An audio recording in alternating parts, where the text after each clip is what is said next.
김영석 부경대 지구환경 시스템과학부 교수를 연결합니다. 교수님 나와 계시죠?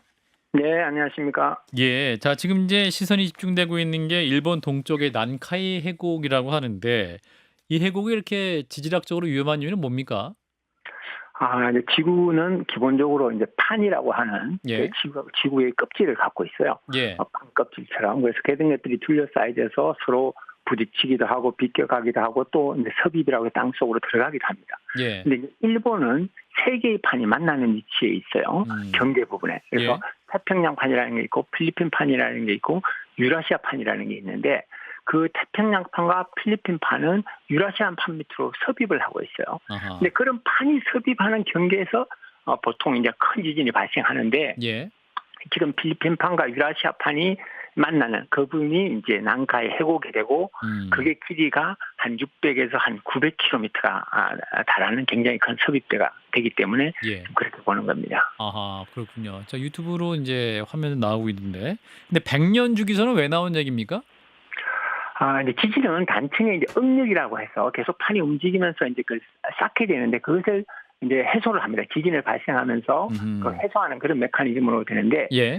이게 그래서 이제 정확한 발생 시기는 알 수는 없지만 우리가 좀 더 장기적으로 보면 옛날에 일어났던 그런 지진들을 분석을 해보면 어느 정도의 일정한 우리가 소위 말하는 재발 주기라고 해서 예. 발생한 주기를 갖고 있습니다. 아하. 그래서 정확하게 알 수 없지만 그래서 그것이 지금 이 난카이 지역에서 한 90년에서 한 200년 정도의 주기로 한 8 정도 이상의 규모의 지진들이 계속 발생해 왔어요. 아하. 그래서 이제 평균을 내보니까 한 1300년 내에 한 12회 정도가 발생했어요.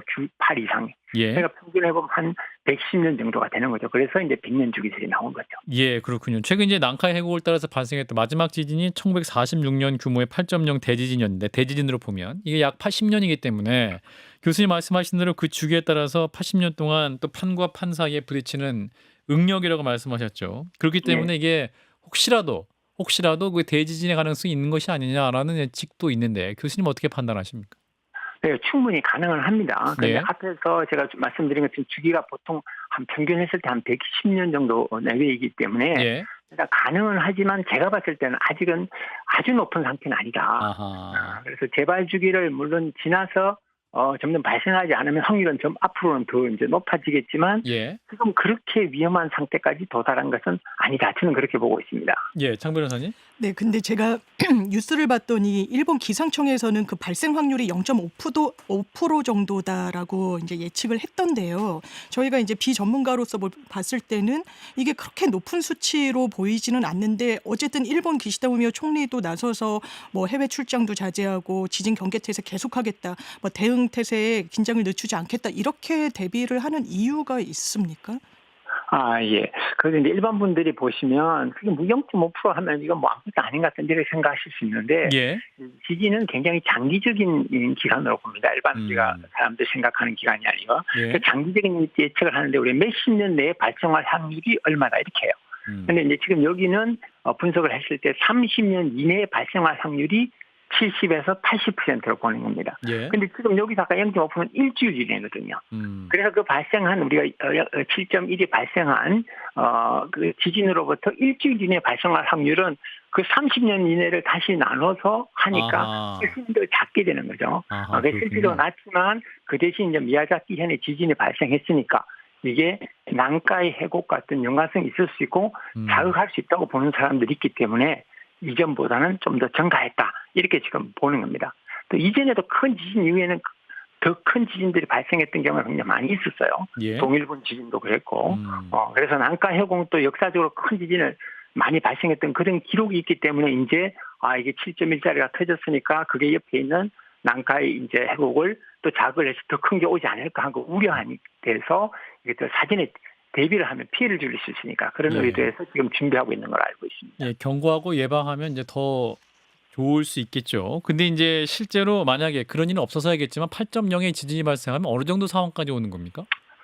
그냥 위치에 따라 하는데 만약에 규모 지금 8 정도의 지진이 아주 가까이서 발생하면 예. 그 피해는 정말 상상하기 어렵습니다. 그러나 이제 지진 발생을 위치하고 기피하고 그 지역의 또 집안 조건이나 그다음에 이제 얼마나 많이 뭐 인구들이 밀집해서 이런 것들에서 영향을 받기 때문에 예.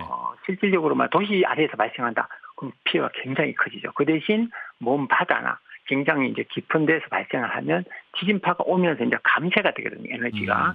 그래서 피해는 줄어들 수 있습니다. 만약에 도시에서 발생하면 도시가 없어질 수 있는 수준이 됩니까? 거의 그렇게 됩니다. 지금 아하. 그 옛날 있었던 고베 지진 같은 경우에도 그만큼에 도달하지 않아서 7.34 이 정도밖에 안 됐었는데도 예. 뭐 고가도라 이런 것이 전 건물들이 막 굉장히 거의 완전히 파괴가 됐었습니다.